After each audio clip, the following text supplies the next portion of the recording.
te donner juste une exhortation. Alléluia. Ah, le temps qui passe nous presse. Amen. Le temps qui passe nous. Le temps qui passe nous presse. Amen.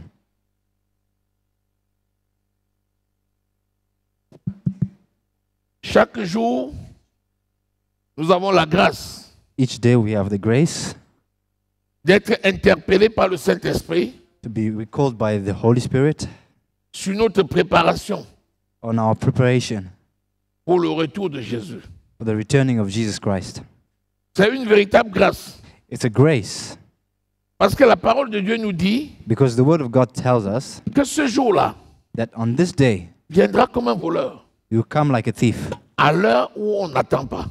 the hour that we don't expect. Et pourtant, And de plus en plus, more and more, il y a des événements the events qui nous amènent à nous poser la question, that take us to ask the question est-ce que je suis prêt?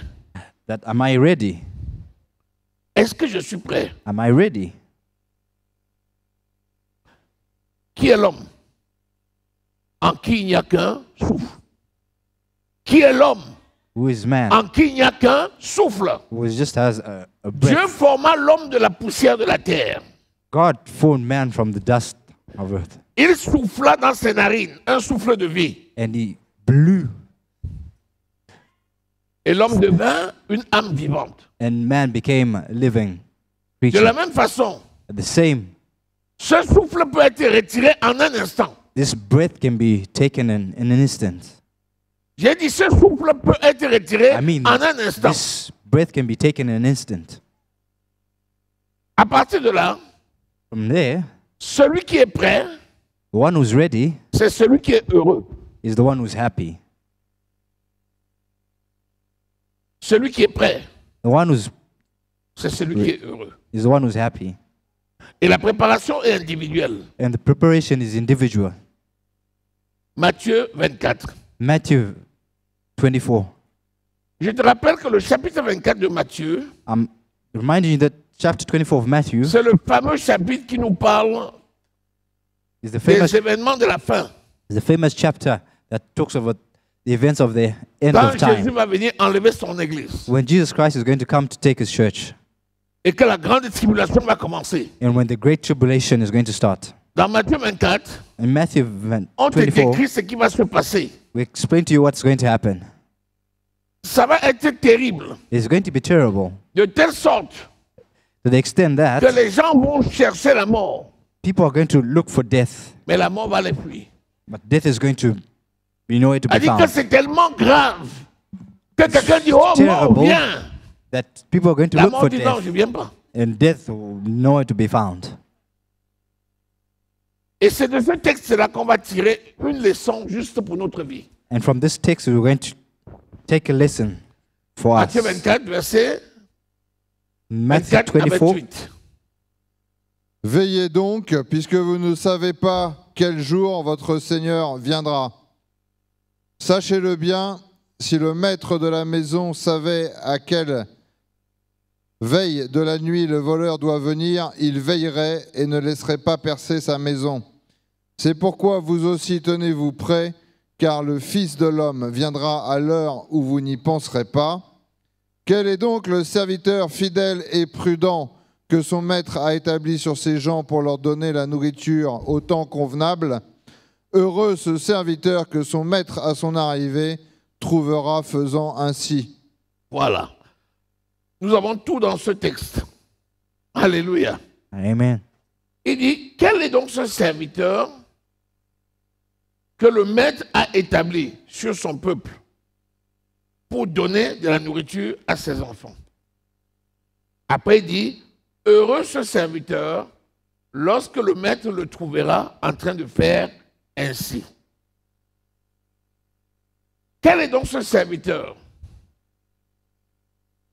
à qui Dieu a donné une responsabilité afin qu'il accomplisse une tâche précise et que le maître, en revenant, le trouve en train de faire ainsi, c'est-à-dire en train de faire la tâche pour laquelle il a été appelé. Il y a une notion d'appel, There's a notion of calling. il y a une notion de lieu There's a notion of ou de structure, place and structure. et il y a une notion de travail, There's a de mission. notion of the work and the mission. Donc, l'appel The calling et la mission and the dans un mission lieu. and the place. Tout se résume là-dessus. Il dit, heureux celui que le maître trouvera fidèle. He says, happy is the one the master finds Qui est fidèle? faithful. Who's C'est faithful? celui qui fait la tâche pour laquelle il a été appelé. It's the one who does the work the Lord Donc, has called him to do. si on n'écoute pas l'appel, If we don't hear on est the à côté. calling, Si on écoute l'appel, if we hear the calling, on doit être dans un lieu. we're going to be in a place. Parce qu'il s'agit de nourrir des brebis. Because it means they have to Donc, feed on est the, appelé dans lamb. une bergerie because you've been called in a, pour une tâche précise. for a precise. Ensuite, il y a l'accomplissement de la tâche elle-même And after this accomplishment of the et la work itself continuité and the continuity of the work jusqu'à ce que celui qui t'a appelé until the one who has called à you son retour at his coming te trouve finds you doing en what train is de asked for. faire ainsi. J'aime beaucoup le ainsi. Ainsi veut dire que c'est exactement ce pourquoi That's tu es why appelé. C'est pour ça qu'il God has dit called you. ainsi. That's why he says that. Par exemple, je te montre la tâche que tu dois faire. For example, I show you the work you're supposed Je to te do. dis, écoute, tous les jours, And I tell you that each and every range day, les chaises comme ça, arrange the chairs like this. serre la table comme ça, Put the table like this. mets chaque enfant dans telle position Put each et child donne-lui in à a certain manger en position. commençant comme ça. And give them Pour something to finir eat, là-bas. starting here and end Tu as here. compris? You understood? Je dis oui. And you say yes. Il dit, bon, And he says, si je reviens, if I come back je te trouve faisant ainsi, and if I find you doing tu es heureux. that, and I'm happy. Est-ce que quelqu'un saisit? Do you understand that? Donc, nous parlons de discernement. We're talking of discerning. Le mot-clé ici, c'est le discernement. The key word is discerning. Est-ce que tu discernes ton appel? Do you know your Est-ce que tu calling? discernes le lieu de l'exercice de cet Do appel? you know the place Est-ce que of tu your calling? discernes la façon d'accomplir ton appel? Do you know the way you've been called? Si tu dis oui, And if you say yes, alors tu es heureux meaning that you are happy dans toute ton activité.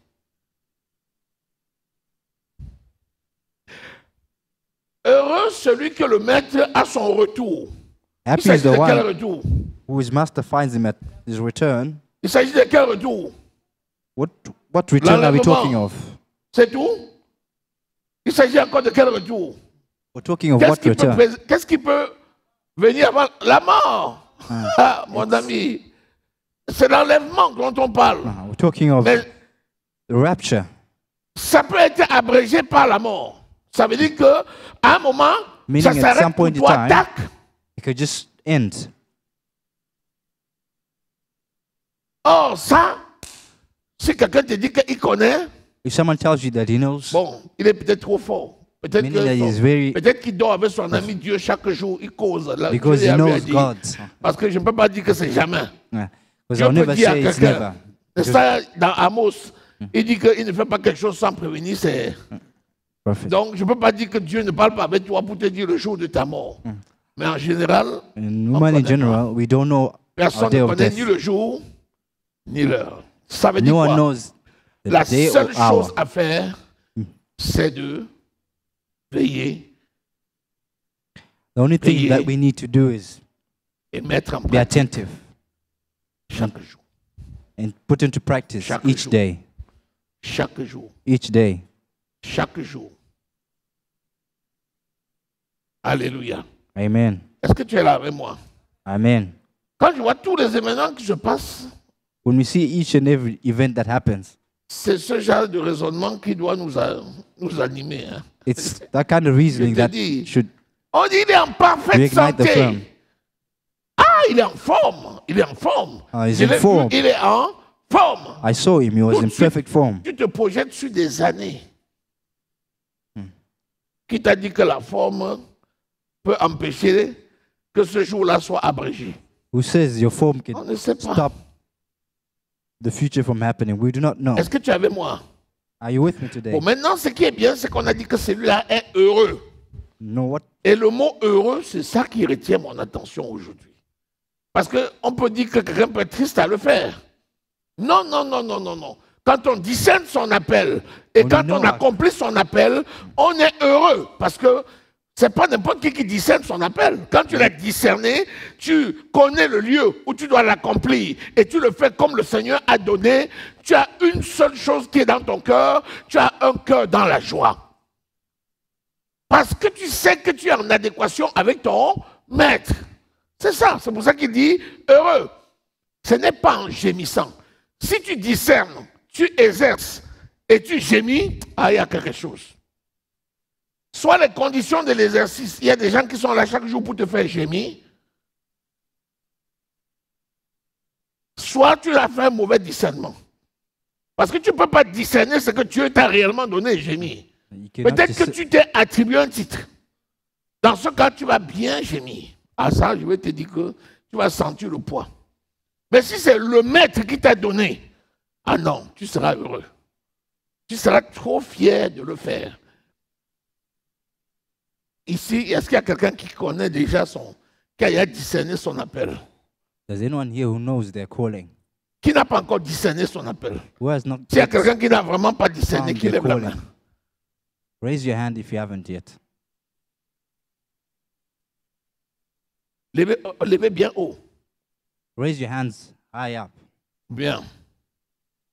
Pourtant, quand je vois les doigts qui sont levés, When I see their hands, beaucoup de ceux qui raised, ont les doigts levés, most en of fait, them who have their hands sont raised actifs. were active. C'est-à-dire, je les vois actifs. I see Et them moi, je active, me réjouis. and I'm happy because they Si are. quelqu'un a levé le doigt If someone alors has raised qu'il their est hand actif and dans they're l'église, active in the moi, je me church, réjouis. I'm Ça veut dire happy. que cette personne n'attend pas Meaning that d'avoir the la person is not certitude waiting de for ce qu'il doit faire certitude. pour travailler, mais cette personne travaille et c'est en travaillant que tu vas avoir la révélation complète de ce pourquoi tu es appelé. Donc, si tu as eu le doigt levé, alors que je connais que tu es actif, quand on participe à l'œuvre, tu participes. Quand on veut faire quelque chose, tu es là, tu fais. Même si tu n'as pas encore discerné exactement, je ne m'inquiète pas pour toi.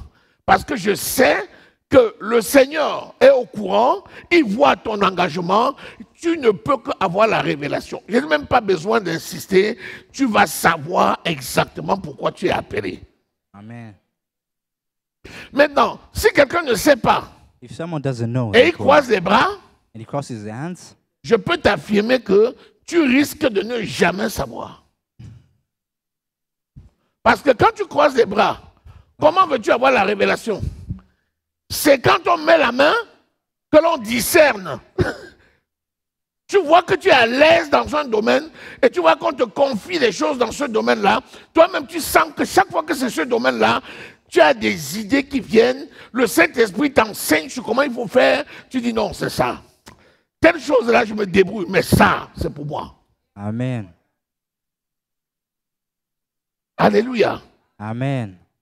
Donc, si tu as levé le doigt If et you que raise your hands, tu n'as pas choisi une activité dans l'église que tu fais, c'est plus inquiétant. Ça veut dire qu'il faut que tu fasses l'effort de choisir des choses qui te plaisent dans l'église pour faire. J'ai bien dit les choses qui te plaisent, parce que si tu veux participer à l'église, toi-même, vois les choses dans l'église que tu sens que ça peut te faire plaisir de faire. Et dis, fais le savoir et commence à faire. Alléluia. Amen. Et tu vas voir que le Saint-Esprit, pendant que tu seras en train de l'exercer, le Saint-Esprit va te montrer clairement ce que tu dois faire. Alléluia. Amen. Alléluia. Parce que imagine-toi, tu n'as pas encore discerné, tu ne fais rien, tu as les bras croisés. Et le Seigneur t'enlève.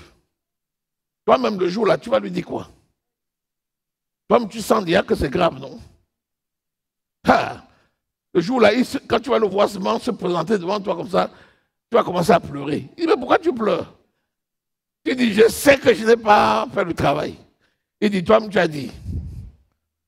Alléluia. Amen. Bon, est-ce que tout le monde a compris déjà la problématique que je viens de poser là? Si tu comprends ça déjà, même si tu médites que sur ça, c'est déjà très bon. Je suis sûr que le Saint-Esprit va te parler d'une façon extraordinaire. Pourquoi je suis appelé? Où est-ce que je suis appelé? Et qu'est-ce que je dois faire réellement? Amen. Maintenant, Matthieu 26, versets 38 à 41. La notion de lieu où on doit exercer est très importante. Lisons. Lisons. Il leur dit alors, mon âme est triste jusqu'à la mort, restez ici et veillez avec moi. Oui. Puis, ayant fait quelques pas en avant, il se jeta sur sa face et pria ainsi, mon Père, s'il est possible que cette coupe s'éloigne de moi, toutefois, non pas ce que je veux, mais ce que tu veux. Voilà. Nous sommes appelés comme participants de la nature divine et nous travaillons avec Jésus. Et l'appel qu'il nous donne, c'est pour participer à son œuvre salvatrice.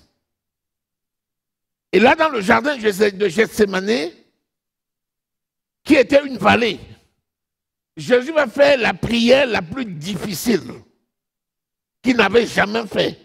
Et il a besoin du soutien de ses disciples. Mais il va leur dire quelque chose de très important. Amen. Il marche avec eux et après il s'arrête et il leur dit, tenez-vous ici. Tenez-vous ici. Amen. Il s'en va, il prie et il revient là où il les avait mis pour s'assurer qu'ils sont en train de faire ce pourquoi il les a amenés. Est-ce qu'il les a amenés tous? Non. Il y avait souvent 3 disciples qui l'accompagnaient un peu dans les hauteurs. C'était qui? Pierre, Jean et Jacques. Et il arrive à un moment donné, il dit à Pierre, Jean et Jacques, vous restez ici. Le ici est très important. Ne courons pas le risque de travailler en vain. C'est très important de comprendre que nous sommes tous appelés à travailler pour bâtir le royaume de Dieu, mais comme il dit dans Jean au chapitre 10, il est important de connaître à quelle bergerie tu appartiens et dans quelle bergerie tu dois travailler pour le corps de Christ. Ça, c'est très important. Parce qu'il va falloir être optimal. Quand tu vas rendre compte, il faut vraiment que tu sois parfait. Il dit, soyez parfait comme votre Dieu est parfait. Et les ministres sont là pourquoi? Pour le perfectionnement des saints. Ce qui fait qu'en Christ, il n'y a pas d'imperfection. Le jour où tu dois rendre gloire, la copie doit être claire et nette. Sans bavure. S'il y a une rayure, mon ami, c'est pas bon. Donc, qu'est-ce que nous devons faire? Il vaut mieux discerner le peu et être sûr que le peu là, c'est celui pour lequel tu as été appelé. Et te concentrer et faire ça bien, plutôt que de courir partout et ne rien faire bien. Alléluia. Je dis bien ceci. Discerne ce pourquoi tu es appelé. Mais veille sur toi-même avec diligence. C'est le mot. Soyez diligent. Avec diligence. La diligence, c'est quoi? La diligence, c'est quoi? Non, la diligence, ce n'est pas la rapidité. La diligence, c'est... Non. Quand on dit que tu es diligent, ça veut dire que pour toi, rien ne peut expliquer l'échec. Un diligent, c'est quelqu'un, il a un objectif et il sait que rien ne peut l'empêcher d'atteindre son objectif. Pourquoi? Parce que la capacité de Dieu est en lui. Je peux tout par celui qui me fortifie. Amen. Alors, quand je connais ce que j'ai à faire, nul ne peut entraver mes voies. Ce que je dois faire, je vais le faire. Que vous le vouliez ou non, je dois le faire. Que Satan, ses démons viennent de l'enfer pour m'en empêcher, je dis que je dois le faire.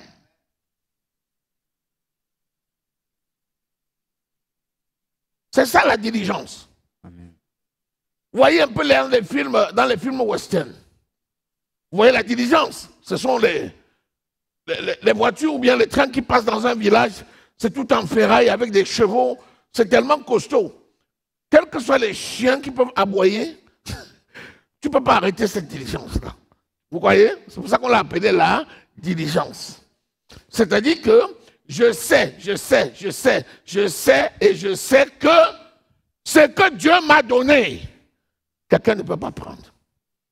Ce que Dieu m'a confié, quelqu'un ne peut pas me l'enlever. Et ce que je dois faire, je vais le faire. Parce que ma capacité vient de Dieu. Alléluia. C'est très important. C'est très, très important. Si chacun s'attelle à faire sa tâche parfaitement, s'il se trouve qu'il y a d'autres tâches indispensables qui n'ont personne, Dieu va appeler des ouvriers qualifiés pour faire cette tâche-là. Qui est d'accord avec moi? Vous vous rappelez? Quand Salomon a voulu construire le palais et le temple, qu'est-ce que le Seigneur a fait? Le Seigneur a donné à certains enfants d'Israël la capacité à pouvoir concevoir, jusqu'à ce que tout ce qui était nécessaire pour construire le château, ils avaient la capacité de concevoir. Dieu donne dans l'Église des compétences. Il leur donne la capacité d'agir et de produire des choses parfaites. Donc, il vaut mieux se concentrer et bien faire ce que l'on doit faire plutôt que de bricoler à gauche, à droite. Parce que quand tu bricoles, tu troubles la qualité de la production. Est-ce que nous sommes là?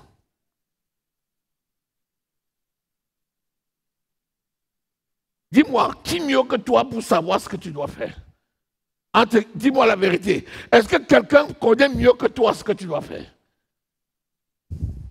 Quand Dieu t'appelle, il le fait savoir, n'est-ce pas? Autrui qui connaît, c'est la confirmation. Pour qu'il y ait confirmation, ça commence par toi. Donc, ne fais pas la devinette. Ce que tu es appelé à faire, tu sais que tu dois le faire. Les autres, tu donnes un coup de main. Alléluia. Tu donnes un coup de main. Mais fais ce pourquoi tu es appelé. Donc, quand il dit, restez ici, le temps est trop court. Reste exactement là où le Seigneur t'a appelé. Et fais ce que tu dois faire. Si le moment est venu de t'amener encore plus loin, il a la capacité parce qu'il dit, celui qui est fidèle dans des petites choses, je leur confierai des grandes choses.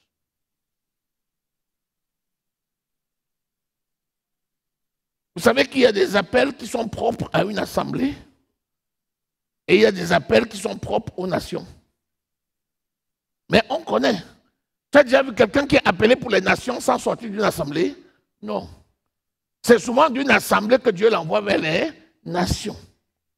Pourquoi? Parce que s'il est dehors tout seul, il ne saura pas à quelle bergerie il appartient. Qui va le soutenir? Personne ne va le soutenir. Mais quand il appartient à une bergerie, c'est de cette bergerie qu'il sort pour aller vers les nations. Il a un point d'ancrage. Et c'est comme ça que le Seigneur l'utilise. Toi aussi, sois diligent, s'il te plaît. sois diligent. Quand je te parle comme ça, je connais exactement ce que j'ai à faire. Tu ne peux pas me voir aller faire ce que je ne suis pas appelé à faire. Quand le ministère a commencé, Dieu m'a carrément dit pendant 5 ans de ne pas du tout aller sur l'autel de quelqu'un d'autre. J'ai fait 5 ans sans jamais monter sur l'autel de quelqu'un d'autre et pendant 5 ans, personne d'autre n'est monté sur mon autel. Parce qu'il y avait quelque chose à construire, une base à poser et j'étais appelé pour poser cette base. La responsabilité m'incombait. Je ne pouvais pas dire, quelqu'un est venu de l'extérieur, il a gâté.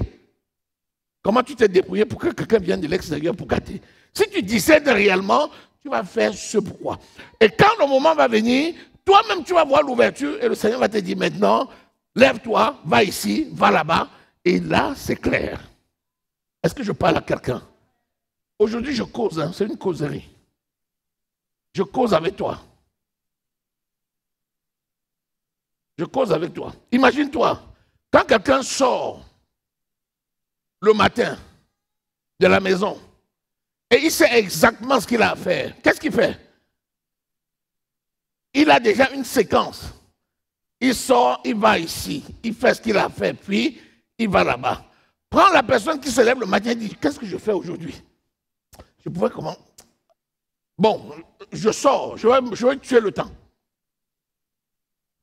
Celui-là, il ne sait pas où il va, il ne sait pas pourquoi il sort, il sait une seule chose, il marche. Nous ne devons pas fonctionner comme ça. Sachons exactement où nous allons. C'est très, très, très, très important. Au moins, tu auras matière à dire au Seigneur, tu m'as appelé pour ça. Tiens, voilà le talent. Bon et fidèle serviteur, entre dans la joie de ton. Mais si tu dis, j'étais là-bas, j'ai manqué ça. J'étais là-bas, j'ai manqué ça. Puis j'ai cru que j'allais faire ça, j'ai encore manqué ça. Puis finalement, je voulais faire ça, j'ai manqué ça. Finalement, je n'ai rien fait. Ah, il y a un problème. Tu as voulu faire, tu n'as pas pu faire. Pourquoi tu t'es débrouillé pour ne pas faire? Quand tu sais ce que tu dois faire, tu as les ingrédients parce que Dieu produit le vouloir et le faire. Il donne la vision et la provision. Tu ne peux pas avoir une vision sans la provision. Est-ce que je parle à quelqu'un? Est-ce que je parle à quelqu'un? Je veux juste aujourd'hui que tu fasses ton analyse personnelle. Parce que là, je suis secoué. Mon ami, je suis secoué. En quelques jours, les nouvelles qui tombent là, c'est... Alors que quand tu médites la parole, tu vois comment Jésus est déjà à la porte. Les signes sont là. Tous les signes de son retour sont là. Et pendant 2 semaines, tu écoutes des nouvelles. Mais attends, des choses incroyables. Mais tu les écoutes. Avec tout ça, tu vas rester indifférent? Non, s'il te plaît. Ne reste pas indifférent. Réagis. Réagis, s'il te plaît, réagis. La distraction n'a pas de place dans ta vie. Vraiment, mets un terme à la distraction. Concentre-toi. Même si c'est une chose, concentre-toi dessus. Concentre-toi dessus. C'est fini. Que le Seigneur arrive même, il te trouve en train de te au moins concentrer. Il dit, hey, tu fais quoi? Tu dis, Seigneur, c'est toi qui m'as dit de faire, non? Il dit, lève au moins la tête, je suis là. Ah, je t'assure. Alléluia. Est-ce que nous sommes là? Donc, il nous dit de veiller et de prier. Il faut que la prière, parce que on prie beaucoup en groupe. Mais dis-moi, est-ce que tu pries seul? Est-ce que tu as une vie personnelle de prière? Si quelqu'un a une vie personnelle de prière, qu'il lève la main. C'est bien. C'est bien. Je t'invite à aller encore plus loin. C'est important une vie personnelle de prière. C'est capital. Parce que c'est pendant que tu es dans ce temps personnel-là, je vais te dire ce qui se passe. Quand tu es dans la prière de groupe,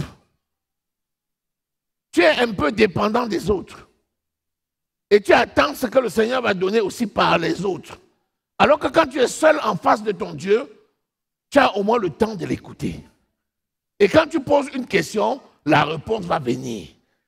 Ce n'est pas un monologue. La prière que tu fais avec ton Dieu, ce n'est pas un monologue, c'est un dialogue. Dialogue veut dire, à chacune de tes questions, il apporte une réponse. Et quand je dis les temps de prière, je ne t'ai pas dit de passer 6 heures d'affilée. Hein. Et une discipline, et les habitudes. Même si c'est 5 minutes que tu dois prendre toutes les heures, prends tes 5 minutes. Mais aie l'habitude de prier, aie l'habitude, les habitudes. Jésus allait au temple, on l'amenait au temple comme c'était l'usage, l'habitude. Jésus avait l'habitude de prier les nuits. C'était devenu pour lui une habitude. Dès que la nuit tombait, il savait qu'il doit aller prier. Toi aussi, fais de même. Donne-toi tes habitudes, tes petites habitudes à toi, jusqu'à ce que tu même l'imposes aux autres. Sois capable de dire à quelqu'un, à telle heure, ne m'appelle pas. De telle heure à telle heure là, ne m'appelle pas. De 10h à 10h05, pardon. Alléluia. Et là, déjà, moi, je suis étonné. Tu dis, je ne sais pas, tu peux m'appeler n'importe quand, mais entre 10h et 10h05, ne m'appelle pas. Il dit, oh, tu fais quoi entre 10h et 10h05? Tu dis que je suis en rendez-vous avec le Seigneur. 10h et 10h05. Il dit, ton temps là est court, hein? Tu dis, c'est quoi ton problème? Ça commence par 5 minutes. Est-ce que tu es avec moi? C'est très important ce que nous sommes en train de dire là. Une vie consacrée. Alléluia. Une vie consacrée. Tu sais, si tu vois un frère ou une soeur qui a beaucoup reçu, s'il te plaît, aie pitié de lui. Tu dois avoir pitié de ceux qui ont beaucoup reçu. Parce qu'il leur sera beaucoup demandé. Et leur couronne dépendra du rendement qu'ils auront par rapport à tout ce qu'ils auront reçu. Si tu reçois une grande grâce, il faut aussi que tu répondes à tout. Si le Seigneur te donne 5 ministères, ne lui présente pas 4 ministères à son retour. Hein. Ta couronne risque d'être grisée. Tu risques d'avoir une couronne en argent. Si quelqu'un a reçu une seule chose à faire et qui fait bien ça, quand il sera dans sa couronne en or, toi tu seras dans ta couronne en bois. Hein? Donc, quand tu vois quelqu'un qui a beaucoup reçu, prie pour lui. Prie pour lui pour qu'il accomplisse bien ce pourquoi il a été appelé. C'est l'apôtre Paul qui dit, priez pour moi, afin qu'il me soit donné de prêcher l'évangile comme je dois le faire. Parce que si, avec tous les dons qu'il avait reçus, s'il faisait mal, il était mal barré. Donc, attention, apprends à discerner ce que tu as à faire, mais veille sur toi et sur les autres. Et c'est là où tu peux commencer à penser aux autres. Parce qu'en t'aidant, tu aides aussi les autres. Mais si tu passes tout le temps avec les autres, en oubliant ce que tu dois faire toi-même, ton cas est lourd. Ton cas est grave, c'est trop lourd. Donc, concentre-toi d'abord sur ce que tu dois faire, et ensuite, en faisant ainsi, tu vas pouvoir aider les autres parce que les appels s'entrelacent. Les dons sont multiples et variés. Tu auras toujours des difficultés d'avoir des limites avec tes frères.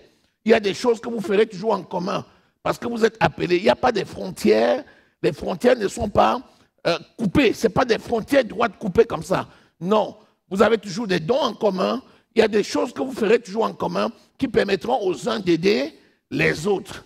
Mais discerne-toi ce pourquoi tu as été appelé et fais ce que tu dois faire. Quand il te reste un peu de temps, va maintenant donner un coup de main à ton frère. Mais n'abandonne pas ton appel pour aller aider quelqu'un d'autre. Ça pose un vrai problème. Est-ce que quelqu'un est dans la maison?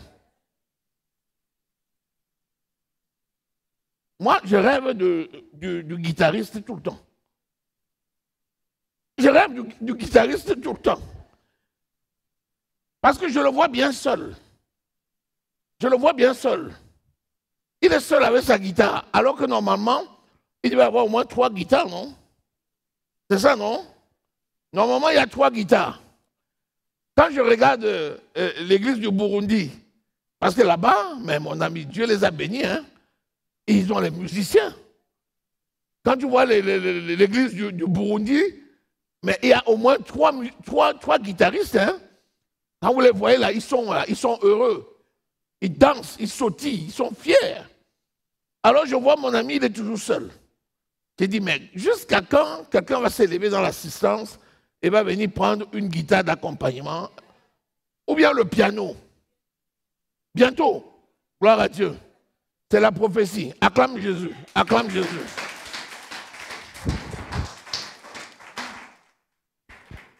Luc 21, verset 36.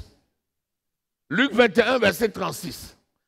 Tu vas voir qu'en faisant ainsi, tu vas recevoir une force du Saint-Esprit qui te permettra d'échapper au danger. Tu sais, beaucoup seront surpris. Mais si tu fais ce que je te dis là, la force de l'Esprit va te faire échapper. Lisons. Veillez donc et priez en tout temps, afin que vous ayez la force d'échapper à toutes ces choses qui arriveront et de paraître debout devant le Fils de l'homme. Et de paraître debout devant le Fils de l'homme. Mais pour paraître debout, il faut échapper à tous les dangers là. Et pour échapper, il faut une force qui te transporte. Et pour avoir cette force, il faut veiller et prier en tout temps. Parce que c'est la force du Saint-Esprit qui va nous transporter pour nous amener à la rencontre de Jésus dans les airs. Il y aura une lévitation. Tu restes comme ça et puis tu vois comment tu montes. Vas-y voir. Tu as déjà vu une fusée qui décolle? Pour qu'elle décolle comme ça, qu'est-ce qui se passe? On allume des gaz, mon ami. Il y a une pression forte qui frappe la terre. Et cette pression, en remontant, ça soulève le mobile. Et ça amène la fusée qui monte sous la force de cette pression jusqu'à ce que ça traverse l'atmosphère.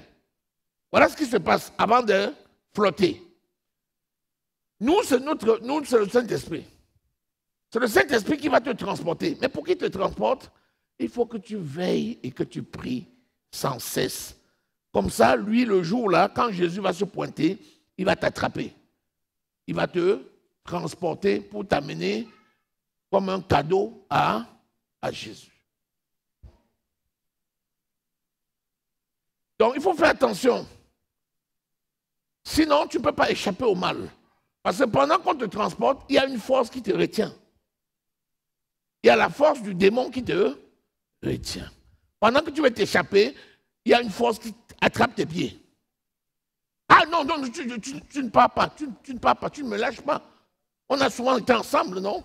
Nous sommes ensemble, tu restes. Alors que si tu jeûnes et tu pries régulièrement, le Saint-Esprit va se manifester et la force de l'Esprit va dominer la force du malin et tu seras transporté pour aller rencontrer le Seigneur Jésus dans les airs. Donc, il y a un combat. Le combat est spirituel. Toi, ta connexion passe par la prière. C'est la prière qui est notre connexion. C'est cette connexion qui entretient une relation avec le Saint-Esprit qui va donc s'émouvoir en toi et te préparer pour que lorsque la trompette va sonner, il te transporte lui comme un véhicule et il t'amène pour te donner à l'époux.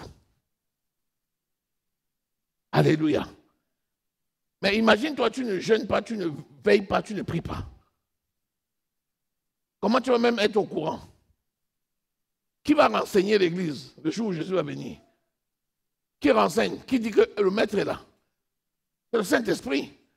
Parce que, rappelle-toi, Matthieu 25, il a réveillé tout le monde, n'est-ce pas? Oui ou non? Est-ce que le Saint-Esprit avait laissé certains? Quand on a crié, l'époux arrive, le cri de minuit. Est-ce qu'il y a des gens qui n'ont pas entendu? Il s'est arrangé, non, tout le monde a entendu, hein? Il s'est arrangé pour que tout le monde entende. Mais le problème, c'est qu'il y a entendre et être prêt. Tu peux entendre, mais ne pas être prêt. Tu entends bien, mais au moment où il faut monter, il n'y a pas de gaz. Au moment où il faut monter la pression, mon ami, tu n'as pas suffisamment de pression pour monter. Parce que tu n'as pas entretenu ta lampe. c'est par la prière que tu vas entretenir ta lampe. Alléluia. Alléluia. Comment on appelle encore Jésus? L'ami? L'ami fidèle. Pourquoi on l'appelle l'ami fidèle? Par opposition à l'infidèle. C'est qui l'infidèle? C'est le diable, n'est-ce pas? Donc, si c'est l'ami fidèle, développe une relation avec l'ami fidèle. Parce que lui, au moins, en tant que convenable, il ne va pas te trahir. Il ne peut pas te trahir. Un homme peut te trahir. Une personne peut te trahir. Mais le Saint-Esprit ne peut pas te trahir. Donc, garde une bonne relation avec lui et le jour-là, il se souviendra que son travail, c'est de te transporter pour t'amener. Et il va faire son travail. Est-ce que tu es avec moi? Est-ce que tu retiens quelque chose? Il faut discerner l'appel. Il faut répondre à cet appel et il faut faire ce que tu dois faire dans le lieu où tu es. Dès lors que tu fais, tu as un outil important, c'est la prière. Par la prière, tu vas entretenir la relation avec le Saint-Esprit. De manière à ce que par la force de l'Esprit, il n'y ait aucune surprise. Que tu aies la force d'échapper au piège mal. Que tu aies la force d'échapper au piège du mal. Que le Seigneur vienne te chercher dans ton sommeil ou quand tu es éveillé, il faut que l'Esprit soit à l'œuvre. Même dans notre sommeil, notre esprit nous exhorte. Parce que le Saint-Esprit, lui, ne dort pas. Donc, si tu entretiens, je veux même profiter pour te dire quelque chose encore. S'il te plaît, parfois, quand tu pries, tu dis, je prie, je dors. Si tu pries, tu dors, bon, si tu peux prier sans dormir, c'est mieux. Mais si tu pries, tu dors, ce n'est pas très grave. Hein? J'aime mieux quelqu'un qui prie et qui dort que quelqu'un qui ne prie pas. Parce que quand tu pries, même si ton corps s'assoupit, le Saint-Esprit, lui, continue à rendre ministère à ton esprit. Maintenant, si tu es éveillé, c'est mieux, parce que tu es dans une phase d'échange. Ne sois pas comme ceux qui sont bien éveillés, il fait autre chose. Il n'a pas le temps de prier. Quand il est éveillé, il fait autre chose qui l'accapare. Quand il est fatigué, il veut prier. Il dort. Alléluia. Donc, la prière est capitale. Et quand je dis la prière, ce n'est pas seulement la prière du groupe qui est importante, mais ce sont les prières personnelles. C'est comme ça que tu vas te préparer pour le retour de Jésus. Prière personnelle. Il ne faut pas que la mort te surprenne. C'est terrible. Si tu as vécu pour Jésus et en dernière minute, tu n'es pas enlevé, tu vas dire quoi? Tu vas dire quoi? Si tu viens vers moi, je risque de te taper. Tu faisais quoi, toi? Alléluia. Est-ce que tu es avec moi? Bon. Alors, qu'est-ce que je peux dire d'autre? C'est un conseil que je donne ce matin. Je pense que, pour être prêt, c'est à peu près ce que je suis en train de dire là. Veillez et priez.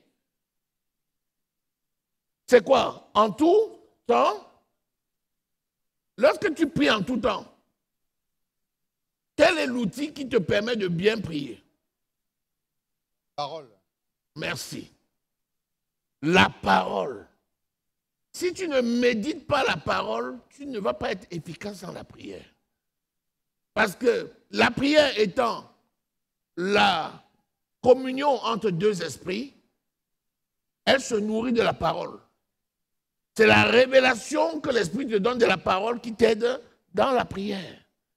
Donc, sois quelqu'un qui a le réflexe de méditer la parole. Quand je dis méditer, tu n'es pas obligé de faire un chapitre tous les jours. Mais quand l'Esprit te dit, prends Galates, lis un paragraphe, prends même 2 minutes, tu prends Galates, tu lis vraiment le paragraphe. Tu dis, le Saint-Esprit m'a dit de lire ça, il y a quelque chose qui va me dire. Il va te révéler des choses dans Galates et tu seras heureux pour le reste de ta journée. Donc, méditation de la parole, c'est très important. apprends à méditer. Apprends à écouter l'Esprit qui te dit, fais ceci, tu fais ce que l'Esprit te dit. L'Esprit t'envoie dans l'Apocalypse, tu t'en vas. Et un verset, tu lis. Parfois, il t'envoie dans les évangiles, tu pars. Il te donne un paragraphe, tu lis. Ensuite, tu prends tes petites notes. C'est ça la méditation. C'est ça la méditation. Et c'est ça qui enrichit tes prières. Alléluia. C'est ça qui enrichit tes prières. Alors, c'est tout ce que je peux te dire pour aujourd'hui. Attention, l'heure est grave. Je vais finir avec un verset. Prends Marc 11, verset 24. Alléluia. Marc 11, 24. Je vais te poser une question. Quand tu reçois quelque chose de Dieu, est-ce que ça te surprend? Quand tu as l'exaucement à une prière, est-ce que tu es surpris? Quand tu as un besoin et il est assouvi, est-ce que tu es surpris? En fait, pourquoi tu n'es pas surpris? Parce que tu sais qui tu connais d'où ça vient. C'est parce que tu sais qu'il y a déjà une source de provision qui existe et que ton Rédempteur est fidèle. Tu le sais. C'est pour ça que quand tu reçois une bénédiction, ce n'est plus pour toi un scoop. Tu rends les actions de grâce, mais tu n'es pas étonné.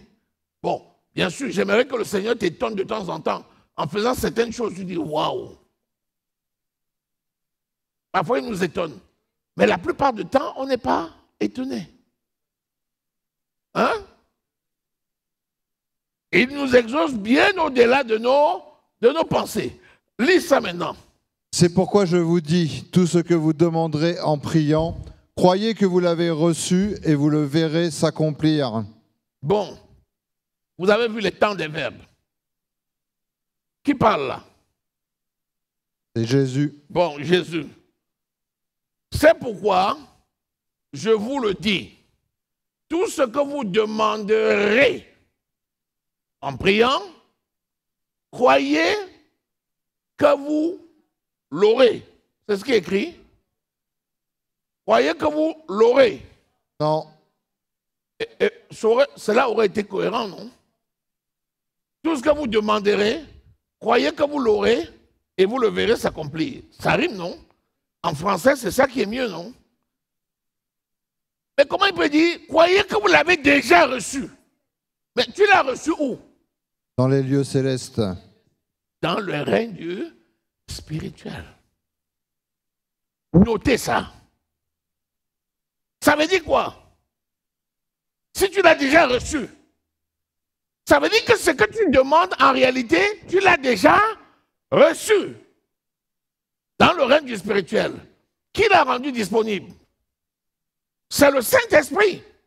Et maintenant, comment alors il veut que tu reçoives ce qu'il t'a déjà donné dans le règne du spirituel? Il veut que tu demandes. Parce que la prière, c'est la communion entre l'Esprit de Dieu et l'Esprit de l'homme. Comme il aime cette communion, il prépare d'abord la réponse et ensuite il t'amène à demander. Donc, toute pensée que tu as en ce qui concerne la demande dans une prière, en réalité, c'est parce que la solution t'a déjà précédé. Alléluia. Alléluia. Lis voir Éphésiens 1, verset 3. Ça va nous éclairer encore sur ce verset. Éphésiens 1, verset 3.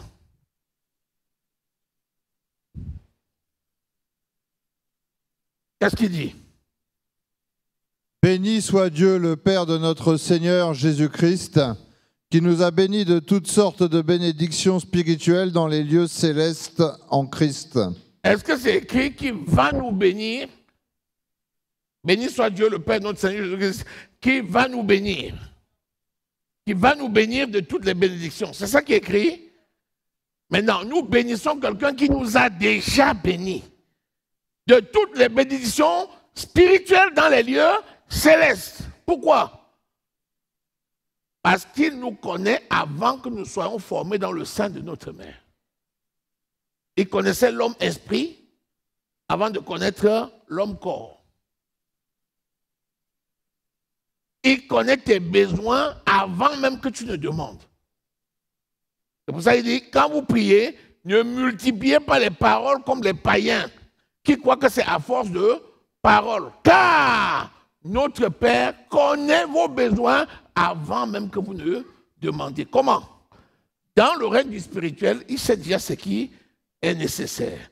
Il met déjà la réponse et ensuite, par son esprit, il te pousse à prier. C'est poussé par l'esprit que l'on prie. Le Saint-Esprit nous aide dans nos faiblesses, car nous ne savons même pas ce qu'il convient de demander dans nos prières. Mais lui-même nous aide en intercédant pour nous par des soupirs inexprimables.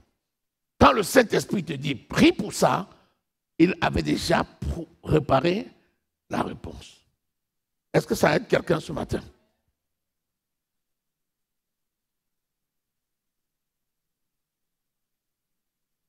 Donc, ça veut dire quoi? Si tu te préoccupes des choses spirituelles, les choses physiques sont une conséquence logique. C'est pour ça qu'il dit à ses disciples, quand vous partez, ne prenez même ni bourse ni rien. Laissez. L'ouvrier mérite son salaire. En fait, pourquoi? Parce qu'il dit à Élie, va vers la veuve car je l'ai ordonné de te nourrir. J'ai ordonné à la veuve de te nourrir. Ça veut dire qu'il a déjà mis dans le cœur de la veuve que Élie viendrait vers elle et qu'elle nourrirait Élie de son reste de farine. Ça veut dire que les préoccupations que nous avons aujourd'hui, les choses de ce monde, c'est du temps perdu. C'est lui qui fait pleuvoir sur la terre du juste et de l'injuste. Il dit, si tu as la nourriture et les vêtements, cela te suffit. Tout ce qui est nécessaire pour ta satiété, c'est disponible. Tout ce qui est nécessaire pour ta protection, depuis les vêtements que tu portes, la voiture dans laquelle tu vas rouler, la maison dans laquelle tu vas habiter et les moyens de déplacement, c'est rendu disponible parce que tu es en mission. Si tu commences à te préoccuper de ces choses, tu te détournes de la mission. Si tu te concentres sur la mission, il dit, j'ai ordonné à ces choses de courir après toi.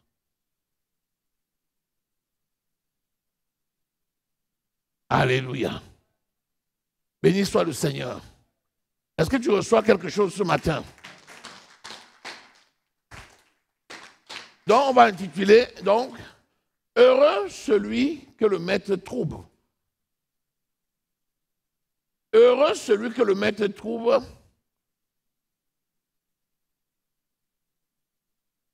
faisant sa tâche ou sa mission. Donc, quand le Seigneur se balade là, il regarde là, il cherche que les gens qui font leur mission. Celui-là, c'est qui? C'est toi, c'est moi. Alléluia. Est-ce que nous sommes bénis? On va s'arrêter là. Alléluia.